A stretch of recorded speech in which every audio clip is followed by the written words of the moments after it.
Okay, Shabbat Shalom. Shabbat Shalom. And Shabbat Shalom to those who will hear this message later. What a great week. What a wonderful, wonderful week. And words cannot express how happy I feel to see what Yahweh is doing in our camp and to see us learning and growing. And wow, this is really a great experience. So thank you, Heavenly Father, for that. I want to give a message today on Yahweh's pure language. Because we just heard in the Torah portion that there will be, the Bible says, a clear lip or pure language that will be taught in the kingdom. And I wondered for the longest time, what is that language? I used to think it was Hebrew, but I realized it's not Hebrew anymore. So today I want to share that language. I said this in the class about the problem with trying to just be a positive person. The problem with trying to be positive is that you have to think about it. It's not automatically. So if you have to think about being positive, it's not good enough. That you have to condition yourself to automatically do something a certain way through your nervous system, to automatically see every situation through the eyes of Yahweh. And I realized, trying to learn different languages, that really language is the same way. You can't try when you're learning a language to translate. So I can't hear something in one language and then think in my mind to translate in another language, because by the time you do it, it's too late, And if you're a translator, forget about it. You'll never get anything done. So you can't learn a language by interpreting what you hear from one language to the other, but you must memorize the words and phrases of a language and think in that language to truly understand it. And I thought about this because, as you can go to college and you could learn any language, French or whatever. And then I thought, well, little kids that are 1 and 2 and 3 years old, they're not learning language on a college level. They're basically just memorizing. They're memorizing what's taught to you. And it doesn't matter what language it is. It's all the same way. Anywhere you go in the world, a child learns a language simply by memorization.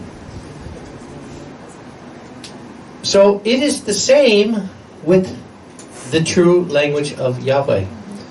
We need to train ourselves to automatically think in the language of Agape. That is Yahweh's pure language. The language of Agape. And not to translate it from our natural language of our human nature. So the same way that I can't think of, I see a Hebrew person and Manishma, how are you? You can't take it and translate it. It's the same day that's going to work in Yahweh's pure language. You can't take it from your human nature and try to translate it into the language of Agape, because it's not going to work. It's got to be part of you. You have to make it a part of you. Where the same way, when you know a language, like now, I'm speaking, and my mind is going as fast as my brain, and I'm not sitting here thinking how to say each word or what sentence is going to come out. It just automatically happens. So this is what has to happen. We have to train ourselves to speak Yahweh's language. We have to train ourselves to have it as part of us, part of our nervous system, part of our breath, part of our life. That when any situation comes up and you have to speak it, it's not going to be a thing where you're going to think about it. You're not going to think, well, how do I say this in Yahweh's language? It'll just be automatic, the same as is with any other language. So we know that if you look at the word love in Scripture, there's basically 3 types of love. One is a romantic love, the way a man and a woman, they come together and they get married. One is a friendship type love, right? The congregation of Philadelphia that we're trying to be like. That's a friendship type love. But the third type of love, the agape, that I'm going to talk about today, Yahweh's language, it's literally His language, is an unconditional love. It's a love that in your human flesh, Without the Holy Spirit, you can't even understand it. It's a love that is absolutely unhuman to even have. It's only by the Ruach HaKodesh that can help us to learn this language. And again, it's got to transform your human body in order to learn this language, or you're not going to learn it. Because now we're speaking the language of human nature, not the language of agape. So 1 John 4, and 7 and 8 says, Beloved, let us love one another, because love is of Yahweh, and everyone who loves has been generated from Elohim and knows Elohim. The one who does not love has not known Elohim, because Yahweh is love. Yahweh is agape. So it's not just an emotion that he has, that is literally what he has manifested in. So when you look at what makes the Father and the Son Ikad, it's the Ruach. And that Ruach is what makes him love. It's a Ruach of love. It literally is what he is. It's not just what he exhibits. It's not an emotion that he does. It's what he is. So anything he does, any action he does, any judgment he does, anything that he does is in agape. From the creating of the earth to everything we see in the Bible to the great kingdom that's coming. Because that's just what he is. Yahweh is love, and that is what his spirit is made up of. Every word he speaks, every action he takes, every thought he makes automatically comes from his spirit or his mind of agape. And that's why we never have to question it. Because his motive or his action will never be anything but agape. Psalm 19, 7 and 8 says, The Torah of Yahweh is perfect, converting the soul. The testimony of Yahweh is sure, making the wise simple. The precepts of Yahweh are right, rejoicing the heart. The commandments of Yahweh are clear, giving light to the eyes, right? So that's why, how can his Torah ever be done away with? Because the Torah is part of his character. It's a Torah of agape. Every law is made from Yahweh's character and his language of agape. Yahweh's language is not Hebrew or Aramaic or in any form of spoken language. Right? Spoken language is inanimate. But Yahweh's language is not. It is a language in faith, in deed, in righteousness, and truth. So that's what his language is. A language of faith, in deed, in righteousness, and truth. 1 John 3, verse 16.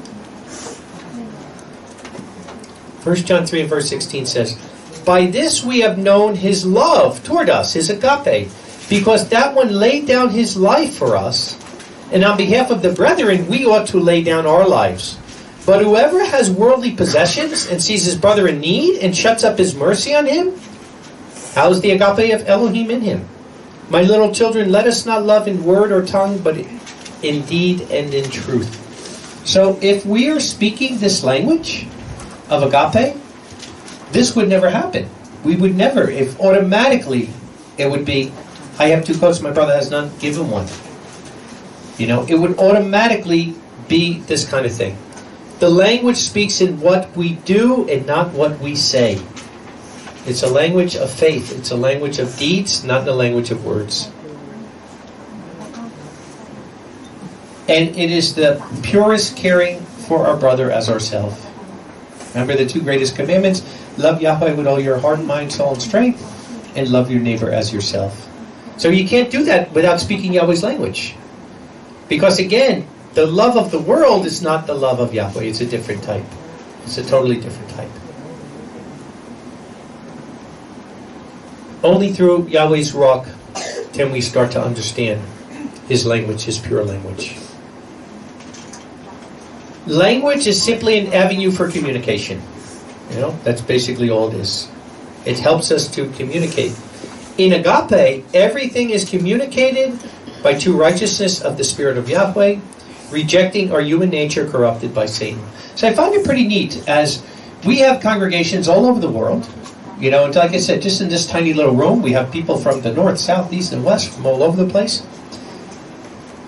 And yet people can't understand how I could travel to east, you know, to Thailand or Philippines, or I can travel down south to Africa, you know, to Kenya or Ethiopia, or I could travel north, you know, up to the nations, up in Europe and these other places, or I could travel all the way to the west, to United States, to Nicaragua, South America.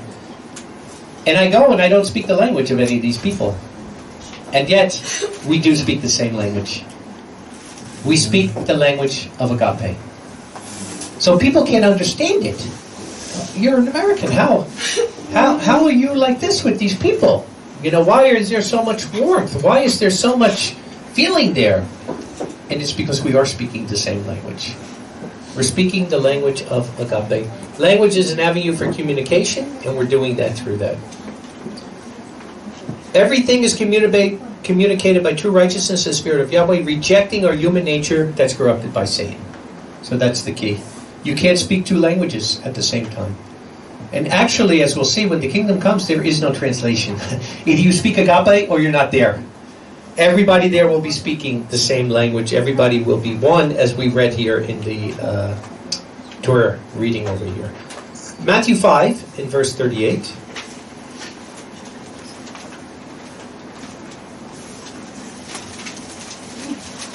And Yeshua actually taught this language to his disciples.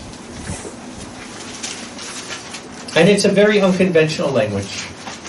It doesn't have the syntax and the rules like you see with normal languages, but it has more power than any spoken language in the world. So here Yeshua is teaching this language.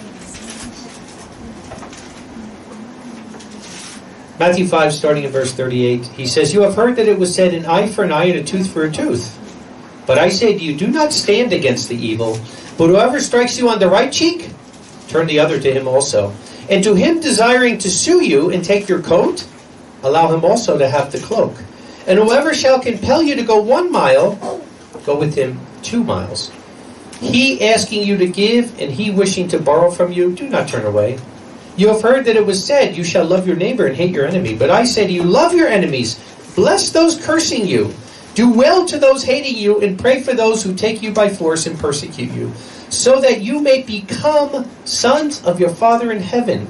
Because he causes the sun to rise on the evil and the good, and he sends rain on the just and the unjust.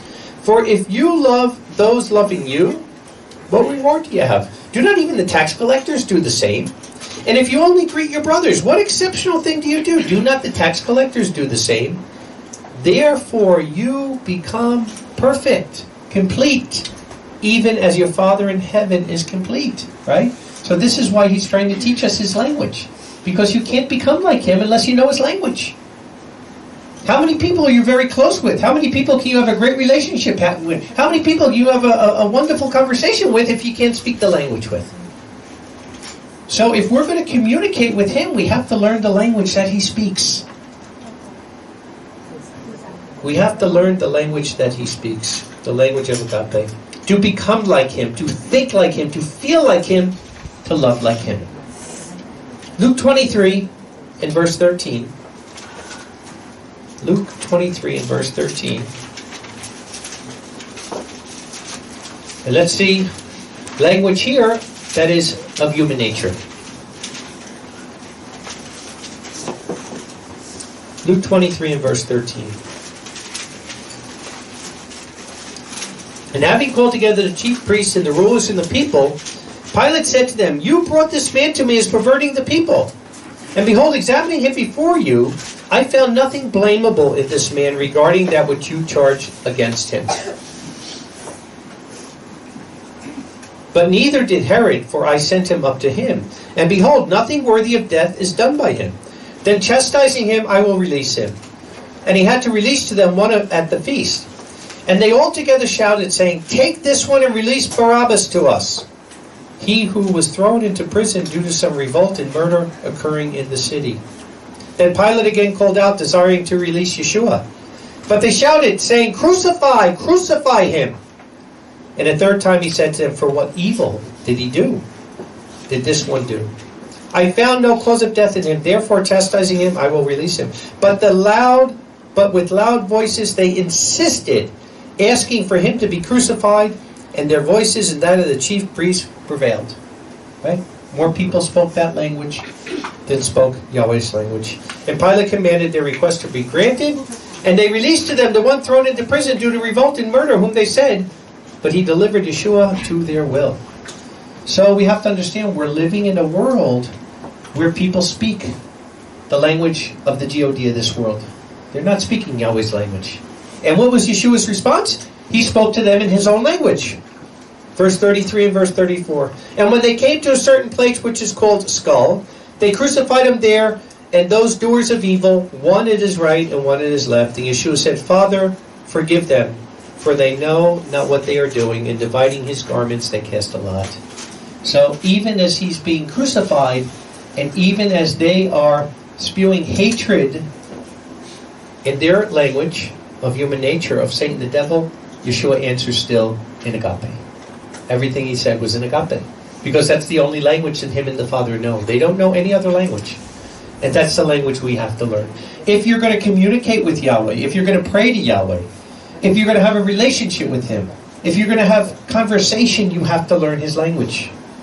You have to learn his language. Matthew 12 and verse 34.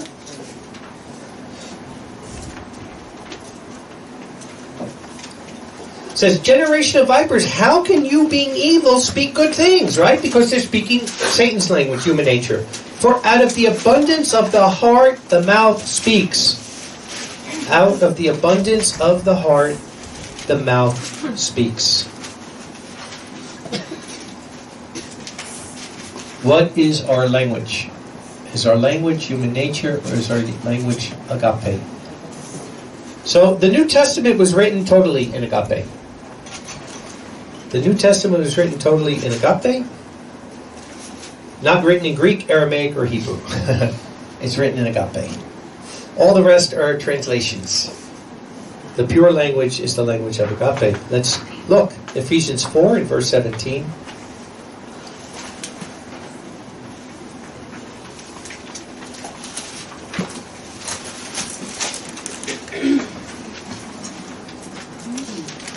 Ephesians 4 and verse 17. And we will read it in the original agape.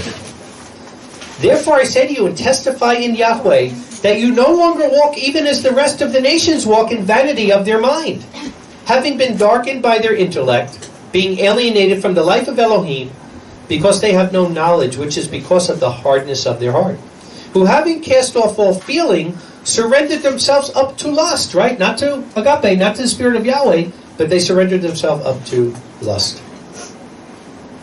And to the practice of all uncleanness with a desire for more and more, right? That's the language of human nature. But that is not what you have been taught in Messiah.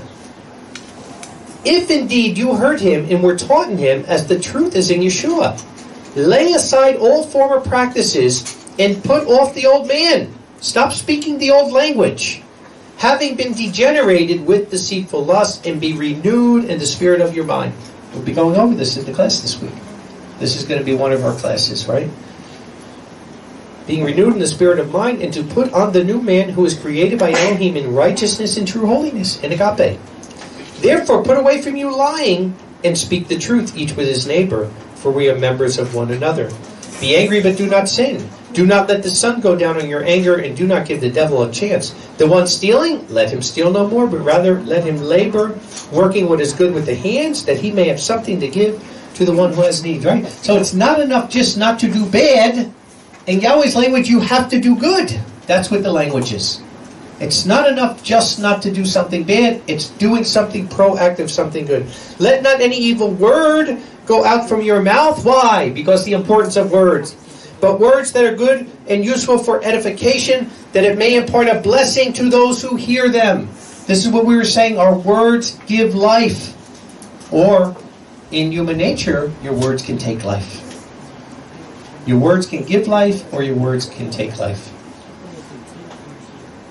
Like with Adam. Adam became a living soul. Do you want to just suck the life out of the air you're breathing? Or do you want to become like Yeshua, a life-giving spirit? And do not grieve the Ruach HaKodesh of Elohim, by whom you were sealed to the day of redemption. Let all bitterness and anger and wrath and turmoil and evil speaking be put away from you, along with all malice, right? It's not in Yahweh's language. They don't even have words for that. It's not even there. And be kind to one another, tender-hearted, forgiving one another, even as Elohim has forgiven us through Messiah. So, in other words, he's saying, speak his language of agape. That's what he's telling us. Speak his language of agape. We must not speak in the language of our human nature any longer, but the language of agape.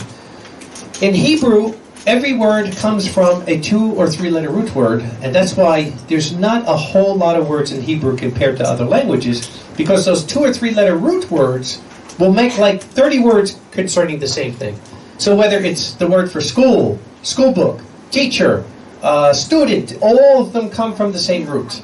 And just a matter of what, prefix you put on or suffix you put on is where the word comes from. The new language, though, only has one root. Love. Agape. That's the only root. There's one root. And every word, every action, every thought stems from it. So it's a really easy language to learn, because there's only one root, if you want to really learn it. All it takes is surrender. Surrender of your corrupted language that you're speaking now to learn Yahweh's language. Zephaniah 3 and verse 9. We just had this, right? For then I will give a clear lip or a pure language to the people, to call all of them by the name of Yahweh, to serve him with one shoulder. What is he talking about? Because your head you could turn, your knees you could turn, your arms you could turn, but your shoulders is where you're going. Shoulders, you don't turn. There you go, straight where you're going to. And that's what he's saying. Everybody is going to be going on the same path. Everybody is going to be speaking the same language. And this is the language he's talking about. Everybody will be speaking the language of agape. The language of agape has only light. There's no darkness in the language. There's nothing of that. It has only faith. There's no fear. There's no fear. No word for fear in this language. It has only love.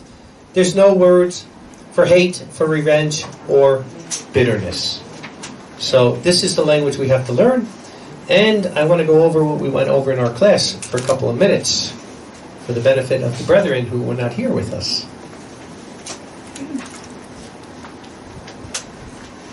And it's from Dr. Emoto's scientific experiment that he did, which is really amazing when you think about this, I hope you get a copy of this. I'm happy to send it to you. And really, really think about this. This is powerful. Like, we think of words just as inanimate, you say a word and okay, but to think of what words really do, to think of that words change the universe. They change our being. Like I said, look at Lucifer, who became Satan by words. He went from the light giver, this beautiful creature, into this ugly, ugly gargoyle thing, because of words. Because the thought becomes a word, the word becomes an action, and then we give that. So, what was Dr. Emoto's scientific experiment? Revealing the astonishing response of water to positive words. So, what he did was,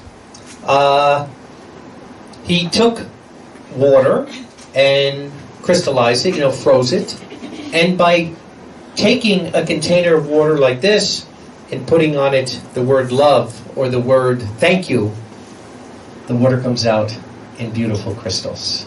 How beautiful it is. But when they put words on there like hate and whatever, what happened? They came out all distorted. They came out all corrupted. Water from clear mountain springs and streams had beautifully formed crystal structures, while the crystals of polluted or stagnant water were deformed and distorted. Distilled water exposed to classical music took delicate, symmetrical, crystalline shapes. When the words thank you were taped to a bottle of distilled water, the frozen crystals had a similar shape to the crystals formed by the water that had been exposed to Bach's Goldberg variation. Music composed out of gratitude to the man it was named for. How important music is, we're going to talk a lot about that this week with neural associations. Water samples, though, that were bombarded with heavy metal and labeled with negative words, even words like Adolf Hitler, the water did not form crystals at all and displayed chaotic, fragmented structures. Wow. So what we see is, from his experiment, that even the thought of failure itself becomes represented in the physical objects that surround us. And that's why when you have a child, you don't say, don't spill the milk, don't spill the milk, don't spill the milk, because the mind has to think of spilling the milk before thinking of not spilling it. What you say is, be careful. Be careful. So we see that words can bring the thought of failure itself becomes represented in the physical objects that are around us. Now that we have seen this, perhaps we can begin to realize that even when immediate results are invisible to the unaided human eye, they're still there. When we send love, it responds back to us, right? When you send love, it responds back.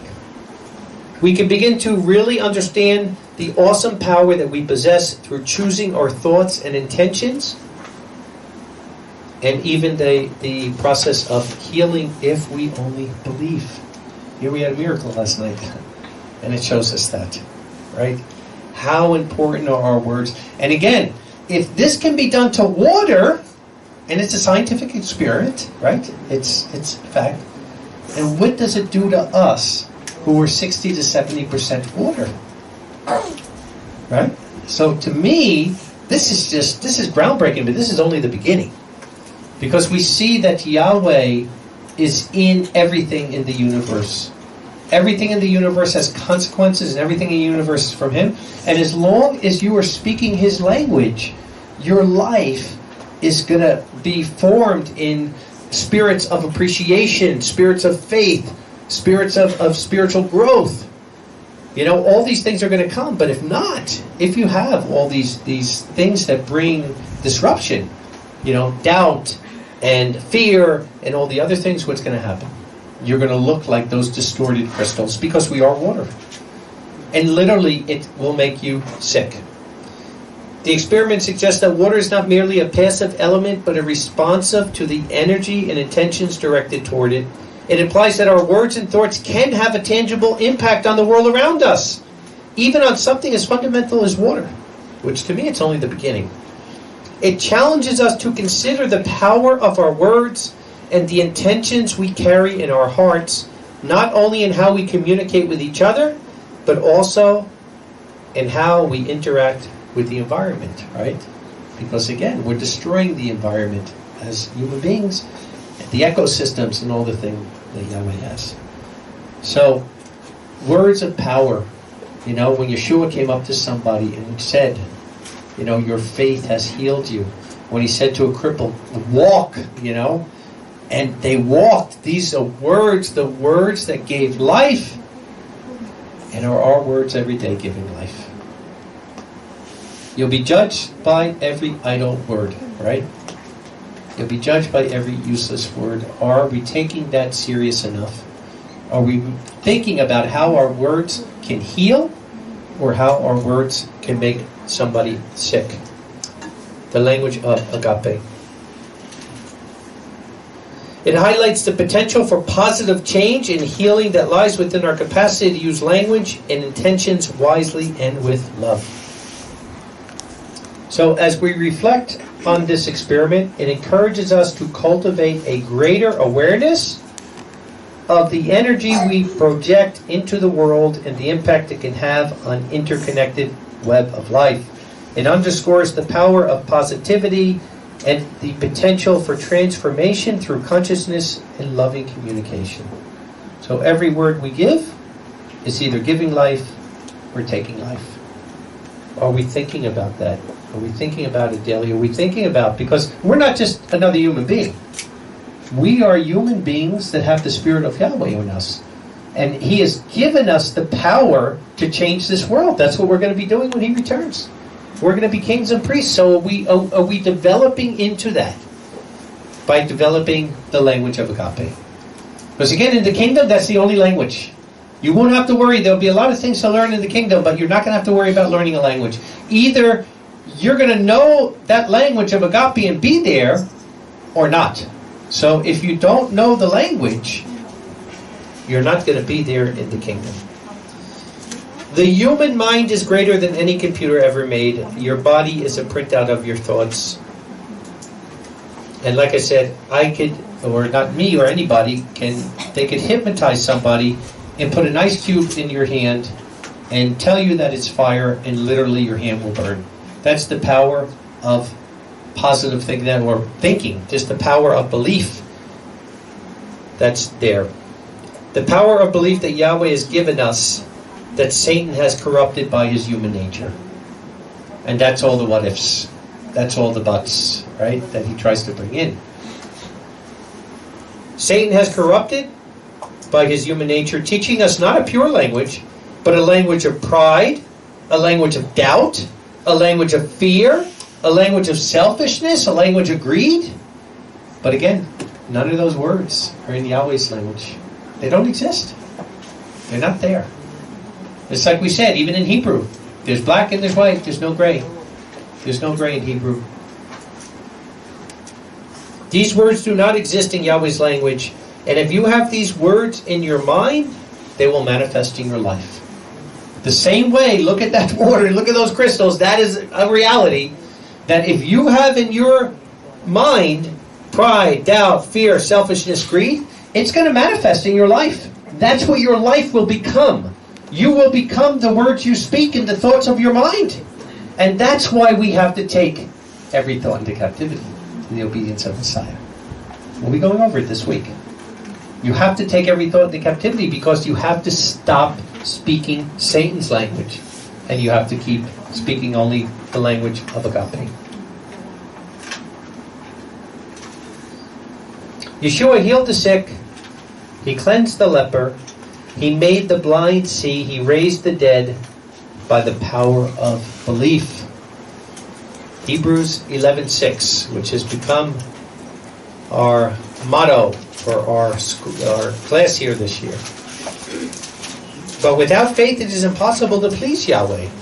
For it is right that the one drawing near to Yahweh should believe that he is, and he's a rewarder of those that diligently seek him. And when you really believe, when you have faith, then you're going to know there's a reward there. You're going to do it. Everything in life is pain and pleasure. So if you're not doing something, you have to say to yourself, maybe I'm really not believing enough. Why is it impossible to please Yahweh without faith? Because you can't communicate with Yahweh without it. You can't. You have to speak agape. And that's what agape is. It's a language of faith, right? Doubt, fear, that's not in this language. If you say it, Yahweh will know what you're talking about. But faith is the core. That is the root in that language. So it's impossible to please him without it because you can't communicate. You can't speak his language without it. Luke 8 in verse 43.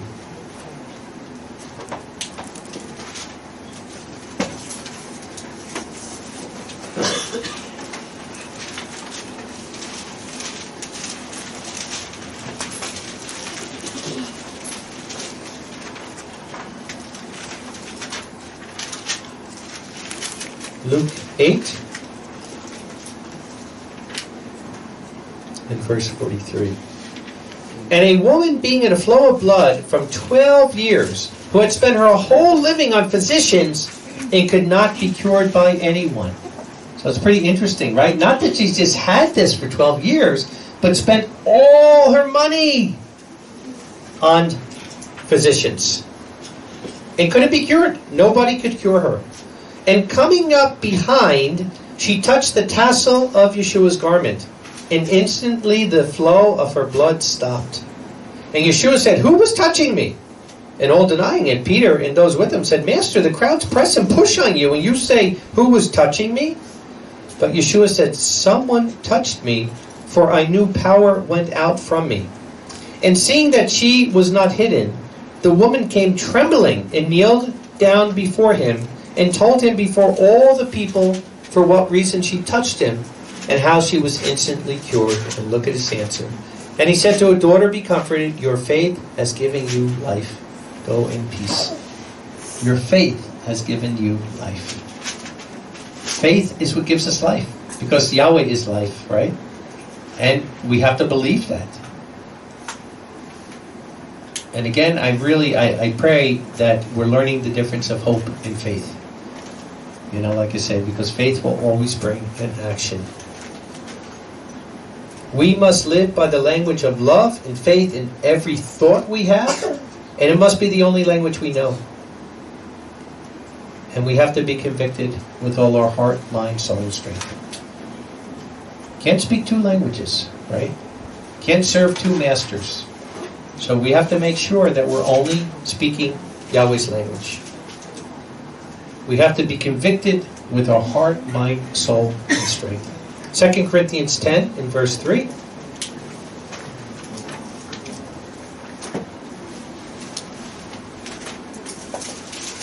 Second Corinthians 10 and verse 3 says, for though we do live in earthly life, yet we do not serve worldly things. I love that scripture. For though we do live in earthly life, we do not serve worldly things. For the weapons of our warfare are not fleshly, but of the power of Elohim to the demolition of strongholds, right? What is the stronghold in your life? This is what we're coming to break down. Casting down imaginations and every false thing lifting itself up against the knowledge of Elohim, and bringing into captivity every thought into the obedience of Messiah. Like I said, we will be getting into that deeply in our class this week. Casting down imaginations and every false thing lifting up itself against the knowledge of Elohim, and bringing into captivity every thought into the obedience of Messiah. You have to not only know the language of Agape, you got to master it, right? You got to be a master at that language. You have to know it from the inside out. You don't only want to be able to communicate by it, you want to be a master of it. We have to purify our language and remove from it all thoughts of pride, vanity, selfishness, and fully surrender to the Ruach HaKodesh, and you will have the greatest transformation of your life. We must rebuke any thought that Satan tries to send, right? All the what-ifs, you got to rebuke it. And only speak Agape. It has to be our only thoughts. Galatians 5, verse 22.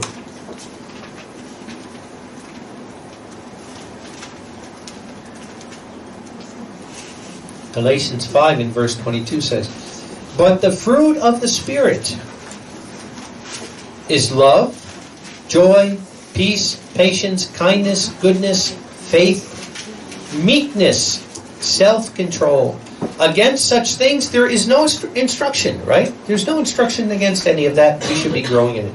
But the ones belonging to Messiah crucified the flesh with its passions and lusts. Let us therefore live by the Spirit and surrender to the Spirit.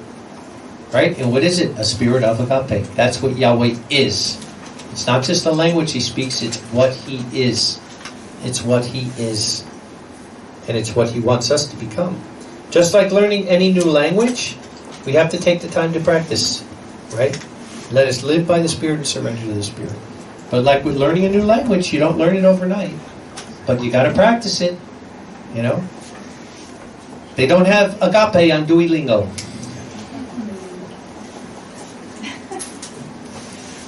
You got to practice it, though, every day. Maybe we'll make our own, we'll call it Trilingo. And we'll have PowerPoints and all that for the Agape language. Philippians 4.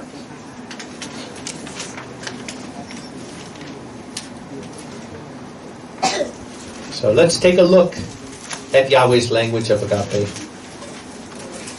Like I said, got to practice it. No other way.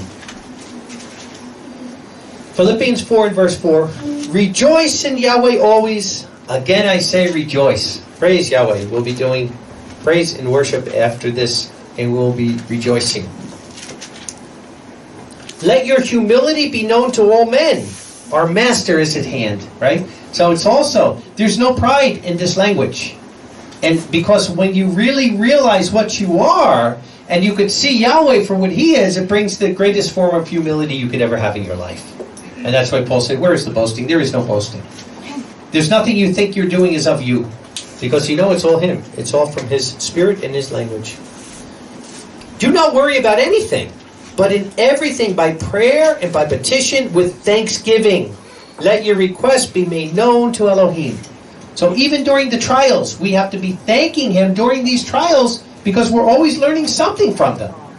And the trials are the greatest form of a gift that He's giving us.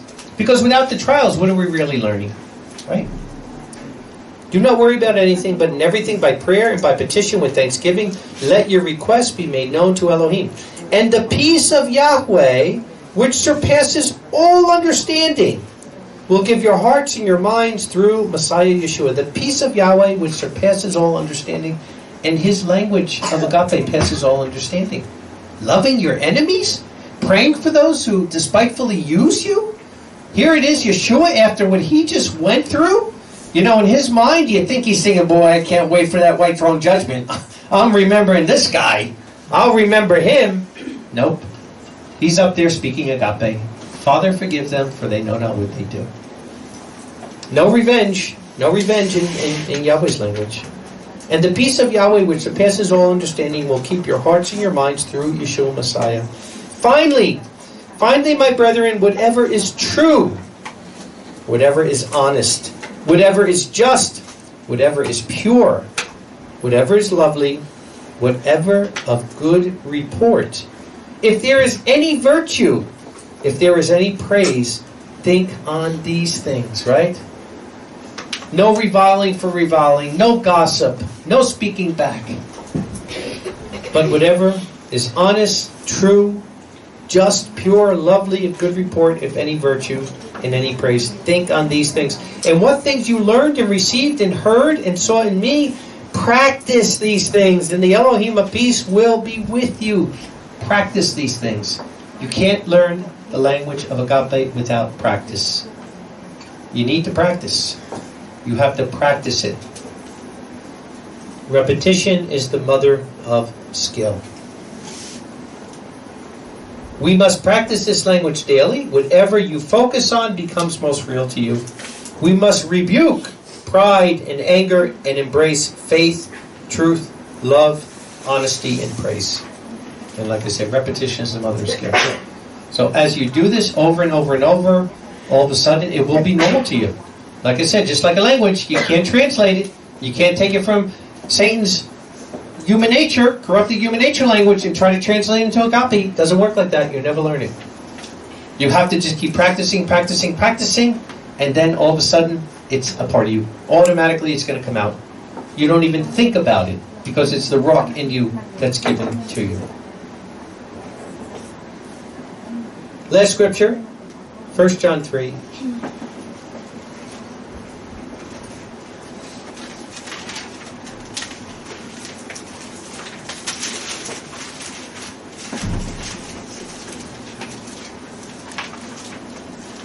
What an amazing scripture.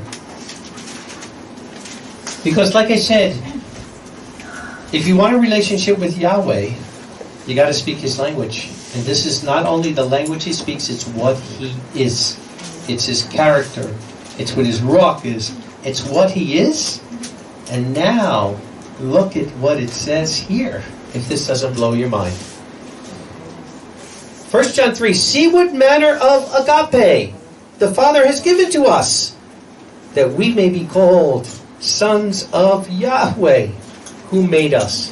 For this reason the world does not know us, because it did not know Him. Beloved, now we are the children of Yahweh, and it was not yet revealed what we shall be, right? We look through a glass half darkened. We don't see exactly what we're going to be in that day.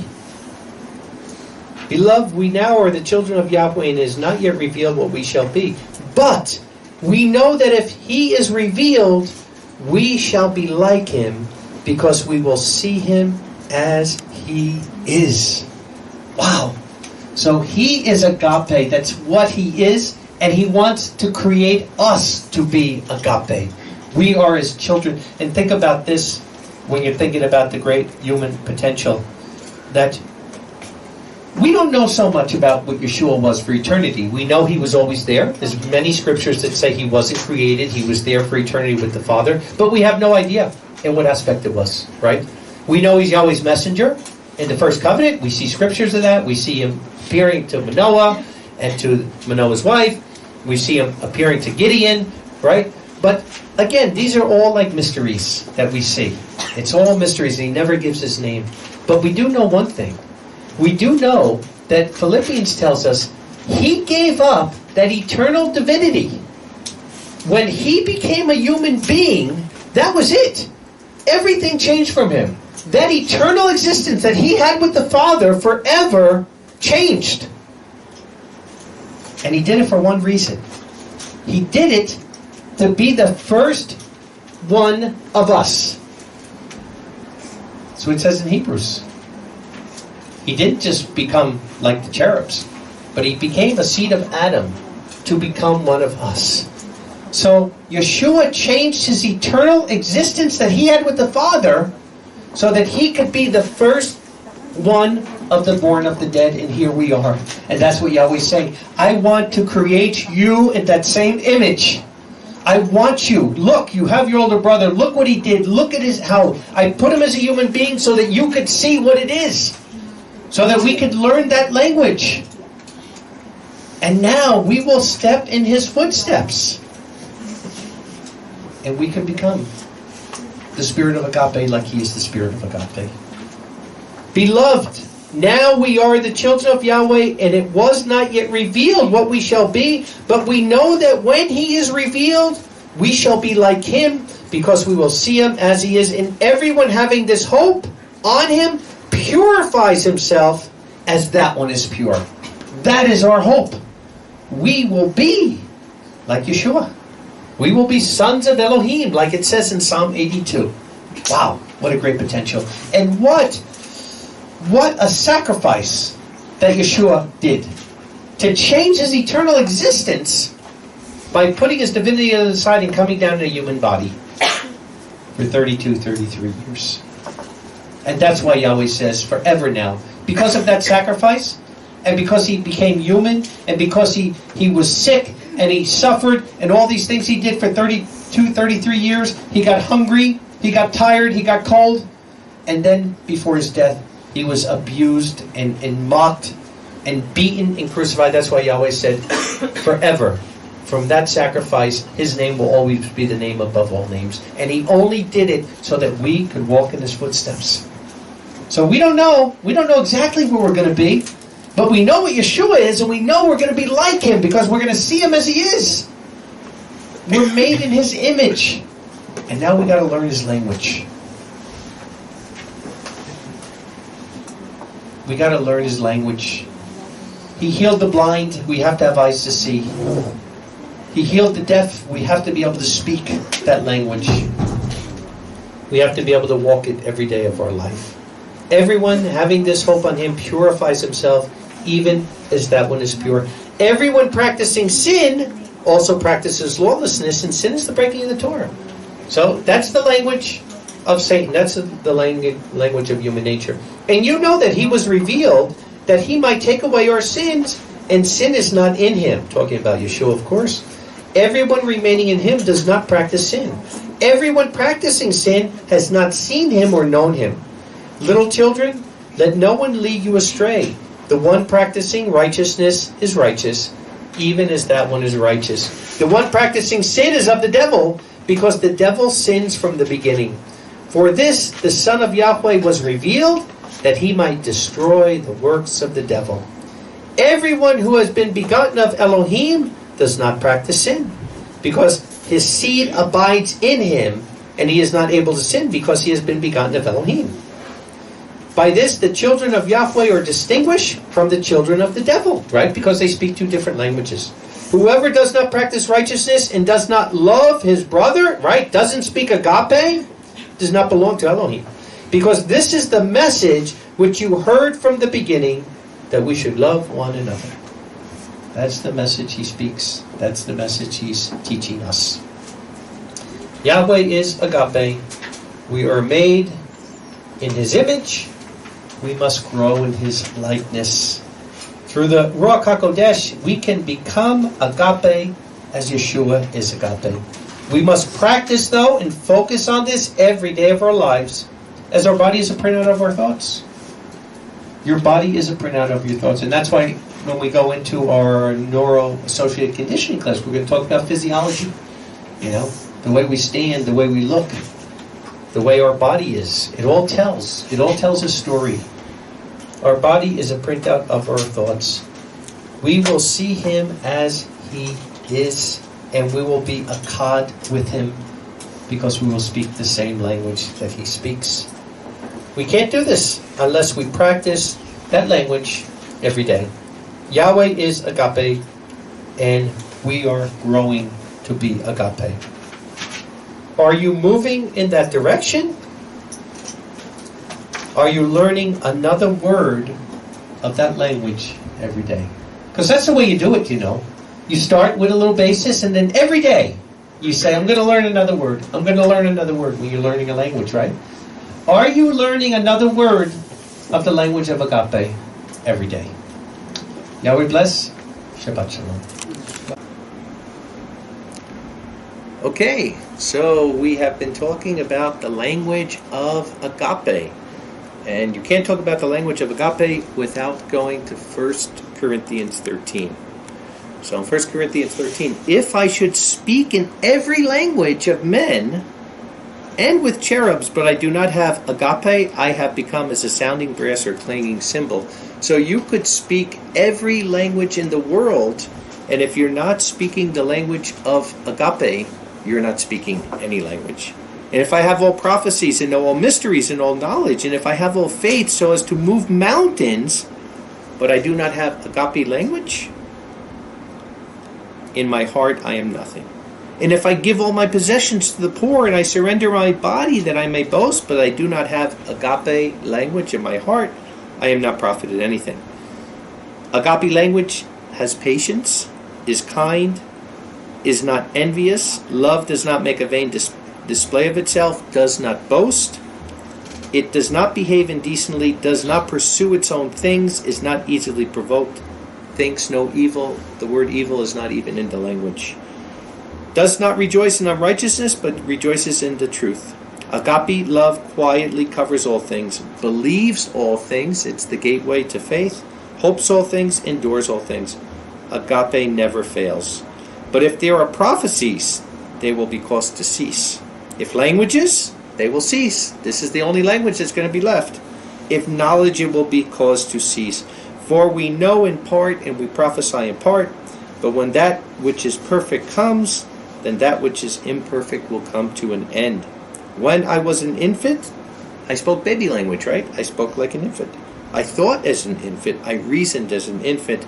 But when I became a man, I put away childish things. For now we see through a mirror in dimness, but then we will see Yahweh face to face. Now I know in part, but then I will fully know, even as I am fully known. And now, faith, hope, and agape. These three things remain, but the greatest of these is the language of agape.